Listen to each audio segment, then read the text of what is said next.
When Federal Judge James Boasberg ruled the Trump administration should turn around flights carrying alleged gang members being deported to El Salvador, the Trump administration failed to comply. Boasberg is now demanding evidence justifying that decision. While the president claims the judge didn't have the authority to issue that ruling, he says he didn't ignore it. No, I never did defy a court order. And you wouldn't in the future? No, you can't do that. However, we have bad judges. We have very bad judges. The White House says it will appeal the ruling. Judge Boasberg is a Democrat activist. He was appointed by Barack Obama. His wife has donated more than $10,000 to Democrats. Judge Boasberg was originally appointed by George W. Bush and then elevated by Barack Obama. I just feel like I should clear that up. President Trump called for Boasberg's impeachment. However, Chief Justice John Roberts stated it's long been established that impeachment is not an appropriate response to disagreeing with a judicial decision. The call for impeachment is creating a rift among congressional Republicans, with a number dismissing the idea. Nevertheless, Texas Republican Representative Brandon Gill filed articles of impeachment against Boasberg, charging him with abuse of power by using his position to advance political gain. Well, the very effort, the very thought is unconscionable. The Constitution says that a judge or another official can be impeached for treason, bribery, or other high crimes and misdemeanors. None of those come into play here. Meanwhile, 3 other judges recently ruled against the Trump administration by ordering the reinstatement of 25,000 federal jobs, blocking the ban on transgender people from military service, and halting the termination of DEI grants. There is a concerted effort by the far left to judge shop, to pick judges who are clearly acting as partisan activists from the bench in an attempt to derail this president's agenda. At the same time, some federal judges involved in high-profile political cases are reportedly expressing fear. They worry that emotionally charged online threats and intimidation could develop into real violence against themselves or their family. Lori Johnson, CBN News.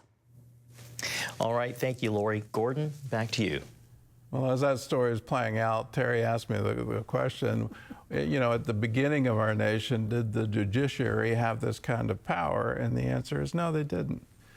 Famous case, Marbury versus Madison, where the Supreme Court created, they created this, that things could be found unconstitutional. And in that, the Supreme Court now had the power to overrule the president and the Congress, and could find certain laws and statutes that were passed were now unconstitutional. That was held sort of in reserve. It wasn't, that power wasn't used frequently in the first 100 years of our republic. Over the last 100 years, it has increased exponentially. And the number of cases now that judges, U.S. District Court judges, are ruling on the constitutionality or on the appropriateness of particular actions by either the Congress and especially recently with the administration. So the idea that a single U.S. District Court judge could stop an executive order from being implemented across the nation, I don't think was part of the original framing, but that's what we're living with today. As a lawyer, I was warned pretty emphatically by my partners. I was just an associate first year. Do not ever make a federal judge mad. He has the power to put you in jail. So it's always, yes, Your Honor, you have to be absolutely in his courtroom, he rules. And so that is a long-standing judicial issue. So what is going on with these current cases, if the judge has issued orders, these things have to stop until we come to a decision on whether it's appropriate. Well, he has the power to put people in jail. So we're going to see some issues that I never thought I'd ever see in this country. But going back to the first Trump administration, they absolutely forum shopped. They went all the way to Hawaii to find a judge to do some things regarding immigration from Muslim countries. So are they doing that? The answer is clear. Yes, they are.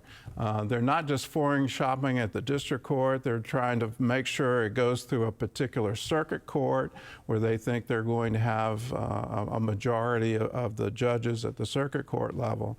And unfortunately, it takes so much time to get to the Supreme Court for a final decision that literally years can go by.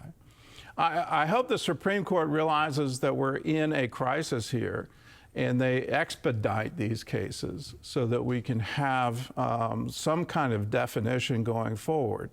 The Congress could get involved and amend the Judiciary Act of 1785, it goes back that far, and start limiting the jurisdiction of U.S. district courts. But that would take forever. I'm not sure that there could be any agreement on what the changes would be. But clearly there are things that are out of whack. And how do we solve this? I think it's going to take the Supreme Court, and I hope they act very quickly.